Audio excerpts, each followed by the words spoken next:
Hey everybody, welcome back. I wanted to make a video like complaining about how hard it is to like go to events and it's a bunch of money and all that kind of stuff, and a little bit of that will probably be in this video, but instead, in light of some of the recent news that we've gotten, I'm actually going to take a little bit more of a positive stance, I think, because we just got the announcement a couple days ago that premier challenges are coming back for VGC, so like local tournaments that give you CP. And today they announced that basically you'll be able to get a substantial amount of CP from online international challenges, which is just kind of crazy because at least in Sword and Shield, I'm pretty sure you really couldn't get CP from those, and this is like a huge positive step that's just great for players. Before I get into everything, I want to apologize for this is also not another battle video. I'm just going to be talking again. I don't have a team that I'm ready to share with you guys. I'm working on rentals for Regulation C. Hopefully those come out by the time we're playing Regulation C, in a couple of days here. And I've just been like tired and busy, and I don't know. sometimes it's hard to find the motivation. Even today, I'm off today, and I've just been sitting around all day doing basically nothing, like rewatching Megalobox, because I watched Creed recently and it made me really want to watch Megalobox. So here we are. But I guess before I get into all of the CP like specifics and all that kind of stuff, what I really want to talk about is how great the Blizzy raids were. This does support like the overall like thesis of the video, like making competitive Pokemon easier and more accessible is always great, and all of these kind of achieve that same goal. I just checked, and at the moment of this recording, I actually still have access to Blizzy raids. I don't know how long they're supposed to run for, but I was under the impression that they were supposed to be over already. So I guess if you haven't like grinded out some Blizzy raids, go ahead and do that. I really haven't done that many, and I'm coming up on pretty much like more than 50, like almost 100 of every single kind of like Terra Shard, and I have hundreds and hundreds of EXP candies. It really is great, and if you're not above using the rental code exploit, which I think I'm going to start using just so that it's a lot easier for me to make teams so I can bring you guys some fun and funky things, you can really just get just enough to make one team and just make it without saving and do the rental, and then you get all your resources back. It's really, really nice. If you want to see like a breakdown of that in like a short or something, let me know. I'll throw one up there if it's still working. I haven't tried to do it recently. But these Blizzy raids were great. Just like, I don't know, they're so easy to do. You can just do them kind of like mindlessly while you're doing something else. You really, really like don't have to do that many. Like clear your map once or twice, and you really just have enough of most things. You don't have to bother with trying to connect to people online. It really is just a great resource. And if you haven't done them yet, go ahead and check those out, because those raids are absolutely magnificent. One more thing before we get into the events and the CP and all that stuff. It feels like I've been one more thinging you for like 4 minutes now. I'm sorry, but I am releasing some new shirts. They look just really nice, I think. Go check them out in the AndyLaVGC store. Link down in the description, and I'll put a link like specifically to the shirts if you want to do it that way. But basically, I've just been really enamored with this shiny Mareep thing that's been going on. So I drew some Mareep. I drew like a Mareep version of the logo. If you follow like my posts, I'm sure that you've seen it in the community posts. And I know that some people don't like really big logos or like pictures on the front of their shirts. Personally, I really do.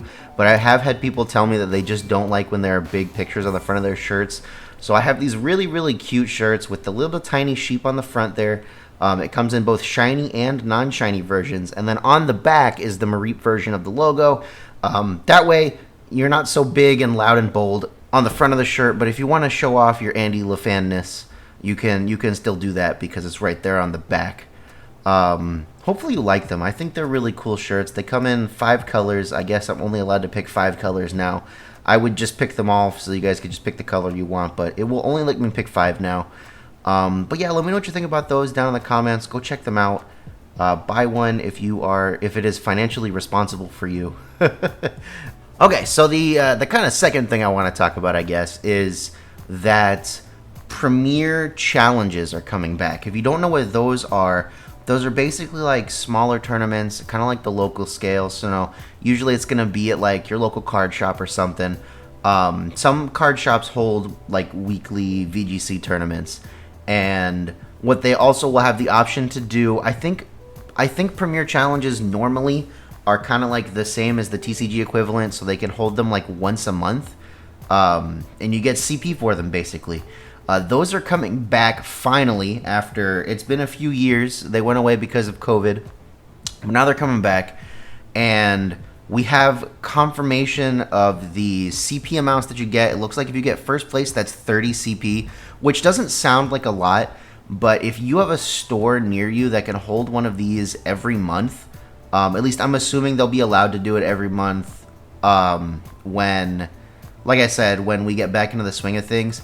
They're supposed to be coming back in like May and June, but I believe the verbiage that they used was that each store would only be allowed to hold one this year, which is, like I said, I'm pretty sure different from the norm. I want to say that these were like normally every month. So for this year at least, each store is only able to hold one, and I think that's just because they want to limit the number that can happen before Worlds because it's going to make a big impact. But after Worlds, I am assuming that the stores will be able to hold these as frequently as before. If it's not every month, it's at least like every 3 months. And if you go to like, 4 of these in a year, and you win all 4 of them, that's like 120 CP, and that's basically half your way to a Worlds invite, which is pretty neat. But yeah, like I said, these are like smaller tournaments, so really the stakes are a lot less high. It's a lot easier to show up and kind of like clean one of these up. And there are a lot of bigger names that don't want these to come back because they think that it's stupid that somebody can go and grind one of these for 30, CP instead of going to a big tournament and winning it and getting a bunch of CP. But honestly, I'm all for the inclusion. Like, I've played a lot of trading card games. I've played Yu-Gi-Oh! I've played Pokemon, and sometimes showing up and doing your best at even these small tournaments is really hard. I'm not gonna say that like they're as difficult as like a regional, but you're getting a lot less CP for like winning the whole thing basically, and it can still be really difficult. A lot of the teams that you're gonna face are gonna be a lot less standard at a regional, and it's kind of less hard to prepare for. And I want to say that sometimes these things are just best of one, which is really even more difficult if it's it's probably Swiss, but if it's like single elimination or something like that, you know what I mean? So yeah, Premier Challenges are coming back, and I'm assuming that at least towards next year's Worlds, they're going to play a big part in people being able to get enough CP to actually go. And hopefully I can be one of those people. Hopefully there's a store somewhere that holds them nearby. I know that there is a place nearby that does the TCG equivalent, but they don't really do VGC events, so maybe I'll have to like go bug some of the people that work there. Some of them are my friends, so we'll see. Anyway, the next thing that I want to talk about is that they have announced the prize table for basically international challenges. What it says is select online competitions, but more or less that means that's the equivalent of what international challenges were in Sword and Shield. And if you come in first, so backstory, I'm pretty sure in Sword and Shield, if you came in first place in the international challenges, you really didn't get anything unless you were in the Japan region. In the Japan region, they did get CP for at least some of them. I'm pretty sure if you were outside of the Japan region, you didn't really get anything. Outside of like the participation awards they were giving out, the shiny Galarian bird trio. So confirmation that these events are going to have CP, and it is not just, I don't think it's the best finish limit like out of the whole thing. I think it's just for your region. So if you come first place for your region for one of these international challenges or whatever they're going to call the online competitions moving forward, you get 160 CP. That is not an insignificant amount of CP. If you come in first place in like 2 of these, I believe that's a Worlds invite, which is substantial. And I mean, obviously, like this is, I would argue this is maybe harder than a regional because you have to play a lot more games, and it's all, you know, best of 1, and people are playing ridiculous stuff, and you know, it's 3 days and you get 15 games a day. That's like 45 individual games that you have to play, but they're very mentally taxing and they take a long time. You don't really get a break if you're just grinding this out, you know, over the course of a single day. That's actually, is that more games than you, I guess it isn't more, I guess it's less games than you would play at a regional if you played like best of, like all 3 games every round. But it's a very different kind of experience, having done both now. I don't know, it feels more tiring. Maybe that's just because I like stream them, maybe that's because it's stressful for me to be playing in my home like that, I don't know, but 160 CP is a lot. And I mean, for second place, you get 130. Third and fourth place get 100. Fifth through eighth get 80. Like, I mean, even if you come in like the top 16, you're getting 60. And they have these pretty frequently. At least they did in Sword and Shield. They had them like at least like once every couple of months. If you can like grind a couple of these out, that's a little bit of CP that like can like really boost your numbers. So I really like that. I really think this is a good thing, and I think we should be excited for it. I really think this is going to make the game a lot more accessible for people who can't afford to travel to events. And like really, like I said, I was so sad that I haven't been able to go to any regionals outside of the one that's literally 10 minutes from my house, that I was going to make a video and just complain about how expensive it is to try and travel these regionals, to try and like get results at events and stuff. And I just kept seeing, you know, people on Twitter saying like, oh, I'm going to this one, I'm going to this one, and they like finish one and sign up for another one. I'm just like, man, how do you afford this? I don't know. I obviously everybody's situation is different, and I'm not trying to like rag on anybody. All I can speak to is my personal situation.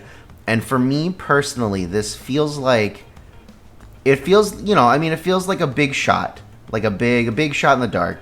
But it feels like a shot in the dark that's easier for me to take than trying to spend, you know, hundreds of dollars traveling somewhere and paying regional entry fees and like food and hotel and all that kind of stuff just to go X4 drop and be a sad boy.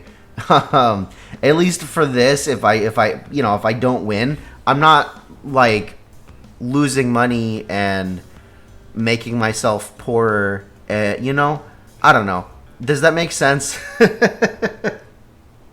It feels less bad. And that's not to say that, like I said, I'm not trying to rag on anybody. If you love traveling to events, like, that can be, you know, that can be your entertainment budget. I can't afford to do that. So for me, these online events might be like a foot in the door. And if there are premier challenges happening near me, that might be like another foot in the door.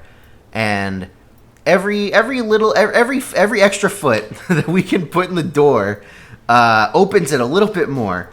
And the more that we can like open up the door, the more people can like squeeze through and get to these, maybe you know, afford to get to these events or justify being able to go to these events.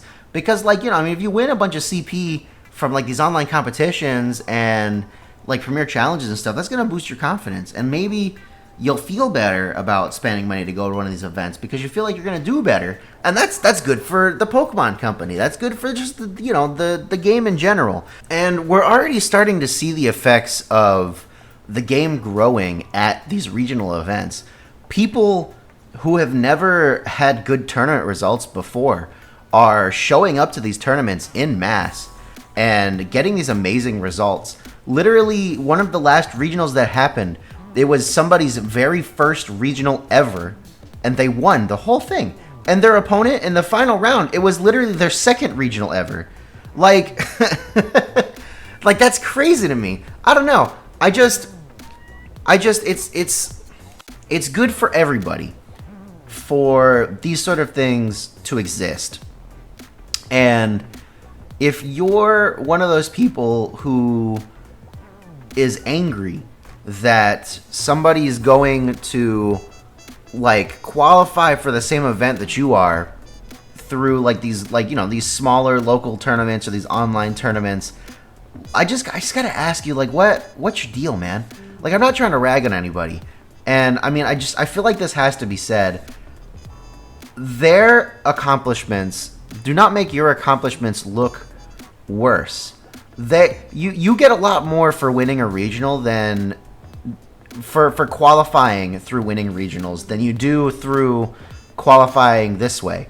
I mean, really, all they're doing is qualifying. It's like the lowest tier of qualification. Whereas if you get your invite through winning regionals, you get a bunch of money and you get a bunch of clout. Whereas this is like, you know, premier challenges are cool and all, but you don't get clout. I mean, you might get a little bit of like packs from the store that's holding the event, but they're not going to give you money. They can't give you money. I'm pretty sure that's part of their agreement with the Pokemon Company, if my understanding is correct. And that's why a lot of these stores actually don't hold a lot of VGC events, because they just don't know what to give the players as prizes, because they can't give them money and keep their like tournament store certification. So they're really like, oh, well, you can have like some packs of Pokemon cards. And you know, I mean, I wouldn't really mind, because you open the packs and maybe you'll get a, you know, good card you can sell or something. But that's really not the point here. It's less about the difficulty of the tournaments that you needed to play to get your CP, because doing it, you know, through these online events and stuff is going to take a lot more time and effort, and you're going to have to play in a lot more like individual events, even if they are smaller. Whereas if you win through like regionals, you're just kind of like, you know, I mean, if through regionals, you do have to come first place in 2 to get enough points for Worlds, which is, you know, fine or whatever. But it's first place out of like 800 people, whereas one of these international challenges is first place out of probably thousands of people, which is a very big difference. And you don't get any prize money or anything for it. You just get the CP. You know what I mean? I don't know. This has kind of become a different discussion than I was trying to have, but I feel like that was an important thing to be said, and I just wanted it to be on the record that that's how I feel, because I like to keep it real with you guys. You know, like we're all friends here, and if I feel strongly about something and I don't say anything about it, that's just not right, you know. But yeah, what do you guys think about all of this? Do you think this is actually going to make it easier for people to make it to the World Championships? I mean, not including all of the costs that you have to incur to physically go to the World Championships, but if I got an invite to Worlds and I couldn't go, I would feel better than if I didn't even have a chance to get an invite to Worlds at all. You know what I mean? Like, if I had an invite to Worlds, I'm sure that I could figure it out. It would be like a lot more tangible of a goal than, oh, let me try to pay to go to this regional and maybe get nothing for it. It's very different. Sorry, I've got off on another tangent. But yeah, do you guys think this will make it easier for people to get to the World Championships? I kind of do. I really do. And I hope these Blissey raids just keep coming around every so often. Heck, make them like give up even more stuff, because they really are helpful for everybody. And just the more helping hands we can give everybody, the more powerful they're going to be. And I think that's great. So yeah, if you like the video, guys, leave me a big fat like. Go check out the Baby and Shiny Baby Mareep shirts. I think they're great. Go ahead and subscribe if you're all the way here at the end of the video. I mean, it's like almost 20 minutes long. If you're not subscribed, what are you doing? And with that, everybody, my name is Andrew. I'll catch you guys next time.